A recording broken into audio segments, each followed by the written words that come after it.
नमस्कार दोस्तों। तो 11 जनवरी 2023 एसएससी जीडी एग्ज़ाम में जो फर्स्ट शिफ्ट में क्वेश्चन आए हैं उनको हम डिस्कस करते हैं। और ये वीडियो आपके लिए बहुत इम्पॉर्टेंट है क्योंकि आप इसमें देखेंगे कि बहुत से क्वेश्चन रिपीट हुए हैं। इसीलिए वीडियो को स्किप बिल्कुल ना करें, पूरा देखें और ध्यान से समझें। तो पहला क्वेश्चन आपके सामने दिया हुआ है कि सरकार की राजस्व प्राप्तियाँ तथा राजस्व व्यय किस बजट में शामिल होता है। तो इसका आंसर हो जाएगा राजस्व बजट में शामिल होता है। नेक्स्ट क्वेश्चन आपके सामने दिया हुआ है, मधुमक्खी पालन के विकास के लिए केंद्रीय योजना का नाम क्या है अथवा राष्ट्रीय मधुमक्खी पालन पोषण मिशन का संबंध किससे है। तो इसका आंसर हो जाएगा राष्ट्रीय मधुमक्खी पालन पोषण मिशन का संबंध स्वीट रिवॉल्यूशन से है। अगर योजना का नाम पूछे तो राष्ट्रीय मधुमक्खी पालन पोषण मिशन, और इसका संबंध पूछे तो स्वीट रिवॉल्यूशन से है, क्रांति से है। अगला क्वेश्चन पूछा गया है, क्षोभमंडल की हवा 20 किलोमीटर से 50 किलोमीटर की ऊंचाई पर जो गर्मियों में 110 किलोमीटर प्रति घंटा तथा सर्दियों में 180 किलोमीटर प्रति घंटा की गति से चलती हैं, तो उन्हें क्या कहते हैं। जेट स्ट्रीम कहते हैं। जियोग्राफी का क्वेश्चन है। अगला क्वेश्चन आपके सामने दिया हुआ है कि चीनी उद्योग के लिए कच्चा माल किससे प्राप्त होता है। तो इसका राइट आंसर हो जाएगा गन्ना। जायज़ सी बात है, आपको पता है कि चीनी बनने के लिए क्या चाहिए होता है, गन्ना। तो रॉ मटेरियल हो जाएगा गन्ना। नेक्स्ट क्वेश्चन आपके सामने दिया हुआ है, मेघालय के गवर्नर कौन है। तो मेघालय के गवर्नर बीडी मिश्रा। अगला क्वेश्चन आपसे पूछा गया है, गुजरात का नववर्ष के रूप में कौन सा त्यौहार मनाया जाता है। तो इसका आंसर आप लोग देख सकते हैं, गुजराती नववर्ष, जिसे बेस्तु बरस के नाम से भी जाना जाता है, हिंदू कैलेंडर के कार्तिक महीने की शुरुआत का प्रतीक है। इस दिन गुजराती लोग मंदिरों में देवी देवताओं की पूजा करते हैं और नए वस्त्र धारण कर अपने रिश्तेदारों और करीबियों को गले लगाकर उन्हें नए साल की शुभकामनाएं देते हैं। तो इसका आंसर क्या था, बेस्तु वर्ष भी कहते हैं गुजराती नववर्ष को, और यही इसका आंसर हो जाएगा। अगला क्वेश्चन आपके सामने दिया हुआ है, त्रिशंकु होना मुहावरे का अर्थ क्या है। तो इसका अर्थ देखते हैं। तो त्रिशंकु होना का अर्थ क्या होगा, अधर में लटकना। अगला क्वेश्चन दिया हुआ था कि शब्द दिया हुआ था निरक्षर और इसका विलोम पूछा गया था। तो निरक्षर का विलोम क्या हो जाएगा, साक्षर। विलोम का मतलब होता है कि विपरीत या उल्टा शब्द क्या होगा, और पर्यायवाची मतलब उसका समानार्थी बोल सकते हैं, लेकिन पर्यायवाची कि नाम दूसरा हो लेकिन उसे वही हो। अगला क्वेश्चन आपसे पूछा गया था कि मोहन बागान किस खेल की टीम है। तो इसका राइट आंसर होगा फुटबॉल खेल की टीम है। की पॉइंट्स देख लेते हैं। मोहन बागान एथलेटिक क्लब कोलकाता पश्चिम बंगाल में स्थित एक भारतीय आई लीग फुटबॉल क्लब है। कि मोहन बागान एथलेटिक क्लब कोलकाता पश्चिम बंगाल में स्थित एक भारतीय आई लीग फुटबॉल क्लब है। भूपेंद्र नाथ बसु ने मित्र परिवार और सेन परिवार की मदद से 15 अगस्त 1989 को मोहन बागान स्पोर्टिंग क्लब के नाम से मोहन बागान की स्थापना की थी। नेक्स्ट क्वेश्चन आपके सामने दिया हुआ है, किस नृत्यांगना को वर्ष 2003 में सबसे कम उम्र में पद्म विभूषण पुरस्कार मिला। तो इसका राइट आंसर देखते हैं। इसका आंसर आपके सामने दिया हुआ है, सोनल मानसिंह, और इनका जन्म 30 अप्रैल 1944, एक भारतीय शास्त्रीय नर्तक और इनके गुरु भरतनाट्यम और ओडिसी नृत्य शैली हैं। उन्हें भारत के राष्ट्रपति द्वारा राज्यसभा का सदस्य बनने के लिए नामित किया गया है। वह 1992 में पद्म भूषण, ये पूछ सकता है, अभी पूछा है कि पद्म विभूषण पाने वाली सबसे कम उम्र की प्राप्त करता है। 1992 में पद्म भूषण और 2003 में पद्म विभूषण सोनल मानसिंह। अगला क्वेश्चन आपके सामने दिया हुआ था कि अधिक बोलने वाला, तो इसे कहते हैं वाचाल। और एक बात मैं और बता दूं कि जो डांस वाली नृत्य वाली वीडियो मैंने दी हुई है प्लेलिस्ट में, जाके वहाँ पर आप चेक कर सकते हैं। सभी वीडियोस को देखें क्योंकि अधिकतर क्वेश्चन वहीं से आए हुए हैं एकदम हूबहू, तो आप वहाँ देख सकते हैं। अगला क्वेश्चन पूछा गया था कि नदी का पर्यायवाची शब्द क्या है।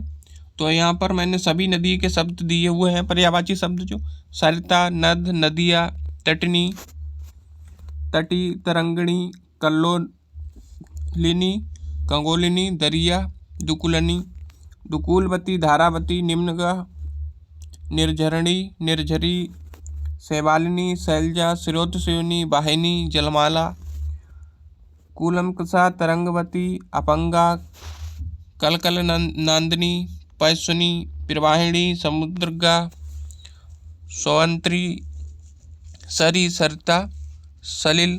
तो ये सभी नदी के पर्यायवाची हैं। अगर आपके एग्ज़ाम में पूछ लिया जाए, आगे अभी एसएससी के एग्ज़ाम चल ही रहे हैं, तो आपको ये देख के जाना है।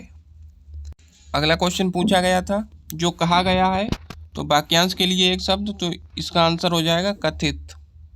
नेक्स्ट क्वेश्चन पूछा गया था चंद्रगुप्त मौर्य के दरबार में कौन आया था, मतलब तो इसमें पूछा गया है कि सेलूसस निकेटर नामक पश्चिमी एशिया यूनानी शासक का राजदूत था।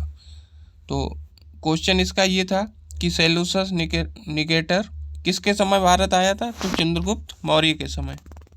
अगला क्वेश्चन पूछा गया था कि गंगा का पर्यायवाची शब्द, उसमें एक दिया हुआ था, तो इसमें हमने सभी दे रखे हैं क्योंकि आगे पूछा जा सकता है। तो गंगा के पर्यायवाची शब्द कौन कौन से हैं, देवनंदी, मंदाकिनी, भागीरथी, विष्णुपंगा, देवपंगा, ध्रुवनंदा, सुरसरिता, देवनदी, जाह्नवी, विष्णुपदी, अमरतरंगिनी, सुरसरी, नदीश्वरी, तिरुपतंगा। तो ये गंगा के पर्यायवाची शब्द हैं, इनको देख के जाना है, एग्जाम में पूछे जा सकते हैं। अगला क्वेश्चन आपसे पूछा गया था वर्तमान में भारतीय संविधान में कितने अनुच्छेद और अनुसूचियां हैं। जो 10 जनवरी को एग्जाम हुआ था उसमें भी ये क्वेश्चन रिपीट हुआ है, उसमें भी पूछा गया था, और 11 जनवरी को भी पूछा गया है। तो इसका राइट आंसर क्या हो जाएगा, संविधान के प्रारंभ होने के समय जब संविधान बना था तो इसमें 22 भाग और 395 अनुच्छेद और 8 अनुसूचियाँ थीं। अब भारत के संविधान में 25 भाग और 12 अनुसूचियाँ और 470 अनुच्छेद हैं, और इसमें सभी 105 संशोधन शामिल हैं, क्योंकि इसमें 105 संशोधन हो चुके हैं, तो अभी वो सब शामिल हैं। पेपर में अगर आपको 470 दिया हुआ है तो 470 लगाना है, और ये नहीं तो 395 दिया हुआ है तो 395 लगाना।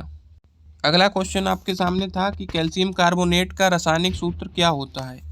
तो कैल्शियम कार्बोनेट का रासायनिक सूत्र CaCO3 होता है। यहाँ पर देख लीजिए कि कैल्शियम कार्बोनेट एक रासायनिक यौगिक है जिसका सूत्र CaCO3 होता है। नेक्स्ट क्वेश्चन आपके सामने पूछा गया था कि शास्त्रीय नृत्य के संस्थापक कौन थे। तो इसका आंसर है, इस नृत्य के संस्थापक महान संत श्रीमंता शंकरदेव हैं। शंकरदेव ने शास्त्रीय नृत्य को अंकिया नाट, शंकरदेव द्वारा तैयार किए गया एक असमिया अधिनियम नाटकों का एक रूप के लिए एक संगत के रूप में बनाया गया था। ये नृत्य सत्र नामक असम के मठों में प्रदर्शन किया गया है। और शास्त्रीय नृत्य 8 मुख्य भारतीय शास्त्रीय नृत्य परंपराओं में से एक है। ये नृत्य कहाँ, असम का शास्त्रीय नृत्य है। वर्ष 2000 में इस नृत्य को भारत के 8 शास्त्रीय नृत्यों में शामिल होने का गौरव प्राप्त हुआ है। अगला क्वेश्चन एकदम सिंपल सा क्वेश्चन पूछा गया, विटामिन B2 का रासायनिक नाम क्या है। तो इसका रासायनिक नाम है राइबोफ्लेविन। यहाँ पर लिस्ट दी हुई है क्योंकि अभी विटामिन B का नाम पूछा गया, तो यहाँ पर दूसरा भी पूछा जा सकता है। तो विटामिन B2 का नाम क्या है, राइबोफ्लेविन।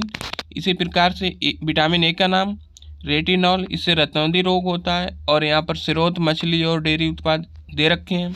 विटामिन B1 का नाम थायमिन है, इससे बेरी रोग होता है। और इसके स्रोत दे रखे हैं ब्राउन राइस, सब्जियाँ। विटामिन B2 का तो राइबोफ्लेविन, और इससे रोग दिया हुआ है एर्बोफ्लेविनोसिस, और इसके स्रोत हैं केला, डेयरी उत्पाद। डेयरी उत्पाद से मतलब दूध, दही, छाछ वगैरह। और विटामिन B9, इसका रासायनिक नाम है फोलिक एसिड या फोलिक अम्ल, और इससे रोग क्या होता है, महालो हिप्सू अरक्तता, और इसके स्रोत हैं अनाज, यकृत। विटामिन C दिया हुआ है एस्कॉर्बिक अम्ल, इसका रासायनिक नाम है, इससे रोग होता है स्कर्वी, और इसके स्रोत क्या है, संतरा, अंगूर, नींबू। विटामिन D का रासायनिक नाम क्या है, कालकैल्सिफेरॉल, और इससे कौन सा रोग होता है, रिकेट्स या अस्थि मृदुता, और इसके स्रोत हैं धूप और अंडा। विटामिन के का नाम है फाइलोक्विनोन, और इससे कौन सा रोग होता है, रक्तस्राव प्रवणता, रक्त बहता रहता है, रक्त का थक्का नहीं जमता इस रोग से, और इसके स्रोत का है पत्तेदार हरी सब्जियां। तो ये टेबल आपको देख के जानी है, क्योंकि आगे एग्जाम में पूछा जा सकता है किसी भी विटामिन का नाम। अगला क्वेश्चन आपसे पूछा गया था, एकदम सिंपल सा क्वेश्चन, गांधी इरविन समझौता कब हुआ था। तो इतिहास का क्वेश्चन है, एकदम सिंपल है। तो इसका राइट आंसर हो जाएगा 5 मार्च 1931 को लंदन द्वितीय गोलमेज सम्मेलन के पूर्व महात्मा गांधी और तत्कालीन वायसराय लॉर्ड इरविन के बीच एक राजनीतिक समझौता हुआ, जिसे गांधी इरविन समझौता कहते हैं, और इसे दिल्ली पैक्ट भी कहते हैं। अगला क्वेश्चन पूछा गया था कि स्वतंत्रता के पश्चात किस वर्ष में भारत में प्रथम बार जनगणना की गई थी। तो इसका राइट आंसर हो जाएगा आज़ादी के बाद भारत में पहली जनगणना 1951 में हुई थी, और 1872 में ब्रिटिश वायसराय लॉर्ड मेयो के तहत पहली पूर्ण जनगणना 1881 में हुई थी। पहली जनगणना कब, 1951 में, और पूर्ण जनगणना 1881 में हुई थी, वायसराय लॉर्ड मेयो के समय। नेक्स्ट क्वेश्चन पूछा गया था 2011 के जनगणना के अनुसार किस केंद्र शासित प्रदेश का लिंगानुपात सर्वाधिक है। तो किसका है, केरल का। तो इसका आंसर हो जाएगा केरल। यहाँ पर आप देख सकते हैं केरल में सबसे अधिक लिंगानुपात 1084 है, जबकि दमन और दीव में सबसे कम लिंगानुपात 618। ये इम्पोर्टेंट है, क्योंकि अभी पूछा है कि सबसे अधिक लिंगानुपात तो केरल में, और सबसे कम लिंगानुपात तो कहाँ है, दमन और दीव में। पुदुचेरी का माहे जिला भारत में सबसे अधिक लिंगानुपात है 1176 वाला ये जिला है, जबकि दमन और दीव में जिले का लिंगानुपात सबसे कम 533 है। अगला क्वेश्चन पूछा गया था, टका सा जवाब देना मुहावरे का अर्थ है। तो इसका अर्थ है साफ इनकार करना। अगला क्वेश्चन था कि पहली पंचवर्षीय योजना कब लागू हुई थी। तो ये 10 जनवरी को जो योजनाएं वाली थी, पंचवर्षीय योजनाएं सभी मैंने उसमें बताई थी, तो उसमें से देखो क्वेश्चन आया हुआ है। तो ये पहली पंचवर्षीय योजना कब लागू हुई थी, 1951 में, और पहली पंचवर्षीय योजना 1951 से 56। स्वतंत्रता के बाद भारत ने प्रथम प्रधानमंत्री जवाहरलाल नेहरू के समाजवादी प्रभाव के तहत 1951 में अपना पहला 5th ईयर प्लान शुरू किया, और ये किस पर आधारित था, हैरल्ड डोमर मॉडल पर आधारित था। अगला क्वेश्चन पूछा गया है कि भारत के राष्ट्रपति को किस माध्यम से पद से हटाया जा सकता है। तो इसका सिंपल सा आंसर है, इसका आंसर क्या है, महाभियोग। तो महाभियोग के माध्यम से राष्ट्रपति को हटाया जा सकता है, और इसका जिक्र कौन से है, संविधान के आर्टिकल 61 में, आर्टिकल 61 में दिया हुआ है कि राष्ट्रपति को महाभियोग लगाकर पद से हटाया जा सकता है। अगला क्वेश्चन पूछा गया था, फीफा विश्व कप 2022 की मेजबानी किस देश द्वारा की जाएगी। तो इसका आंसर है कतर देश द्वारा। यहाँ पर आप देख सकते हैं फीफा वर्ल्ड कप 2022 आयोजन कतर, संस्करण कौन सा है, 22वां। अर्जेंटीना ने फीफा वर्ल्ड कप 2022 के फाइनल में फ्रांस को शूट आउट में 4-2 से हराकर वर्ल्ड कप अपने नाम कर लिया है। अर्जेंटीना टीम के कप्तान कौन है, लियोनेल मेसी, और फ्रांस टीम के कप्तान ह्यूगो लोरिस। और अगर पूछ लिया जाए कि इस वर्ल्ड कप में कितनी टीमें भाग लेंगी, तो 22 टीमें, सॉरी 22 नहीं, इसमें 32 टीमें भाग लेंगी। इसमें कितनी टीमें लेंगी, 32 टीमें भाग लेंगी। और अगला क्वेश्चन आपसे पूछा गया था, भारत में वर्तमान में भारत के शिक्षा मंत्री कौन है। वर्तमान में भारत के शिक्षा मंत्री कौन है? तो कौन है? बहुत सिंपल आंसर है इसका। तो वर्तमान में भारत के शिक्षा मंत्री धर्मेंद्र प्रधान है। कौन है? धर्मेंद्र प्रधान। तो आज की वीडियो में इतना ही, धन्यवाद। और इसी प्रकार एसएससी एग्ज़ाम के होने वाले सभी एग्ज़ाम के एनालिसिस के लिए बने रहें हमारे साथ। धन्यवाद।